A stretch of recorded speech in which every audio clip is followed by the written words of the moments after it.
unconscious mind is here to preserve us. It runs a fight and flight response. It runs a healing mechanisms in the body. So if I cut myself, my body knows how to regenerate itself.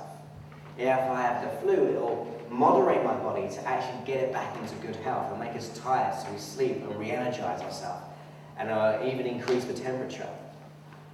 So our body is always there to protect us. So when we do this process, we're actually getting the body to protect itself even further. Because the learnings, which we'll talk about soon, will really keep us safe. It will really keep us able to be safe in the future rather than keeping the negative emotions. When you think about it, are negative emotions good for the body? No. It makes us feel down, doesn't it? And if we have lots of negative emotions, we can become depressed. If we get really depressed, our body doesn't feel that good. If that continues to happen in quite a big way, people can have a disorder or a disease of some type. They feel like as if their body's not working as well because they feel conflicted. But if we let go of the negative emotion, surely we'll be safer, right? And if we're safer, our unconscious mind is completely happy because it's there to protect us. That's why this process is so powerful and so quick, because the unconscious mind just learns how to be better. It learns how to get where you want to go.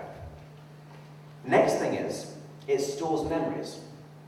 And we talked about this already. Our unconscious mind stores all the memories of the past which have a significance to us, whether it be positive or whether it be negative. It categorizes it into certain sections, so we know what anger is, we know what happiness is. So our unconscious mind is always storing, and that's why we said, if you think of your past, which direction would you point to? Most people went this way or another way, but we kind of had a feeling that that's where our past would be. And the same for the future. We have an idea of how we represent time within us. Because the reason why that has to happen, we have like an internal body clock, or a time clock, and a timeline, because we will need to know the difference between what was 6 years ago, what was 20 years ago, to know the difference between what was 5 minutes ago. It needs to kind of get things in order so you know how your past was stored, and also for the future too. Otherwise we'll be so confused, we wouldn't know what day it was or if it was the past or the future. So it has to rationalize it into a logical way, which we call the timeline. The unconscious mind is the domain of all our emotions.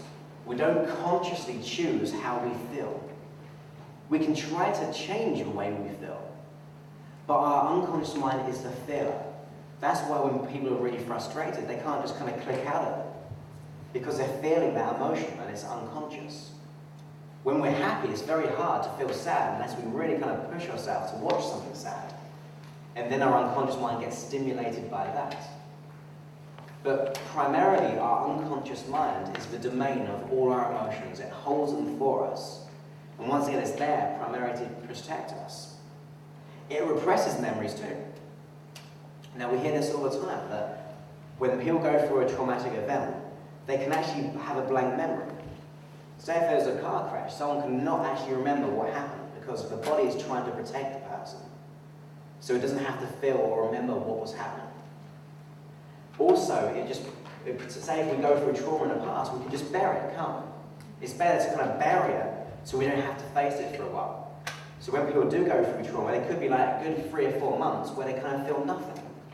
I know sometimes it can happen when people pass, or if we break up in a relationship, we kind of just numb ourselves. We kind of numb ourselves from the outside event because we want to be safe.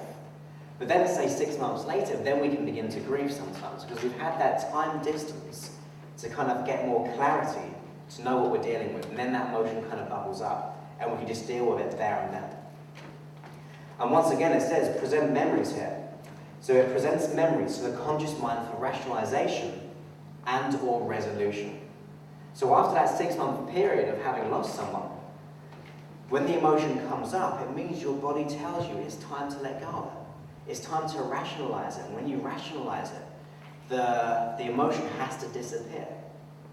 And that's the great thing about this process. It gets the unconscious mind to get the resolution for you. And it allows you, at a conscious level, to experience the good feelings about this. The good feelings will allow you to feel so good that when you come back to now, you feel so light and so clear of where you want to go. Does that make sense? But obviously the body represses things, what it doesn't like, what it wants to protect us for. and then it actually allows them to bubble up to us when it's time to let go of them. Then we have, it likes to follow orders. Our body is here to serve us. It's here to kind of direct us of where we want to go. So if we tell it something, and we work at an unconscious level, or someone works with you at an unconscious level, we're actually getting it to work for us. And that's what it's here, after all. We're like the conscious gateway of being able to understand the reality, and it's here as our vessel to look after us. So if we truly want to change, it will change. Then again, it says number 8, it learns symbolically. Now, obviously, symbolically means that it responds to images and symbols. And that's why we're so good at labeling things. What does a red light mean? Stop, right? And when the phone rings, what does it mean? We better pick it up. It's like we've associated to those labels so much, we know exactly what to do. Because it's a learning creature. We know what is good and bad because we've labeled those experiences. And then we've got things like dreams as well. So when we have dreams, it's usually because we're going through stuff. I don't know if you've ever had this. I hope you had a real stressful day, or just before you're about to do something, your mind's dreaming about that day sometimes. Or whatever you're going through, you can be dreaming about it through metaphors and symbols in your mind, purely because it's trying to work things out for you. And the great thing about it is that those symbols are your symbols. I mean, dream books are great, but they're other people's dreams. They're other people's symbols for that dreams. We are unique people where we can respond to our own dreams and understand them. And our unconscious mind is kind of dreaming those symbols or dreaming those kind of imaginary scenarios to help you. I mean, every time before I do a talk, I'm kind of asleep and awake the night before, because my mind's taking over so much stuff because it wants to help me. It's trying to like kind of organize everything, and it doesn't really shut off and allow me to get some good deep sleep. Purely because it's trying to help me. It's trying to like kind of sort things out and make sure that I'm going down the right road. So although I feel a bit tired, I feel quite resourceful knowing that everything's in order at the same time. So the primary functions of our unconscious mind are really there to protect us. And that's why this process really works.